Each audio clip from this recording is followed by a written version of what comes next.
भारतात उष्माघाताने गरमीमुळे दरवर्षी हजारो लोकांचे जीव जातात. तसेच भारतात दरवर्षी 5 वर्षाखालील लहान मुलांचा मृत्यू होतो.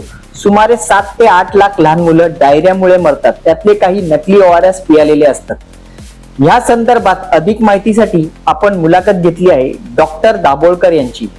डॉक्टरांनी आपल्याला काय सल्ला दिलाय, उष्माघातापासून आपण कशी काळजी घ्यावी, तसेच असली आणि नकली ORS आपण कसं ओळखावं, अधिक माहितीसाठी मी युट्यूबर अमित जाधव पॉडकास्ट आणि इंटरव्ह्यू ह्या माझ्या युट्यूब चॅनलवर मी इंटरव्ह्यू घेतलेला आहे डॉक्टर दाभोळकरांचा. तर उष्माघातामुळे आणि गरमीमुळे आपण कशी काळजी घ्याल, अधिक माहितीसाठी आपण इंटरव्ह्यू बघू शकता. युट्यूबच्या इंटरव्ह्यूची लिंक ह्या व्हिडिओच्या कमेंट खाली मी दिलेली आहे. हा पूर्ण इंटरव्ह्यू तुम्ही बघा. लोकांचे जीव वाचवण्यासाठी मदत करणारा अतिशय महत्वपूर्ण व्हिडिओ आणि हा इंटरव्ह्यू आहे. हा व्हिडिओ तुम्ही जास्तीत जास्त लोकांपर्यंत शेअर करा. धन्यवाद.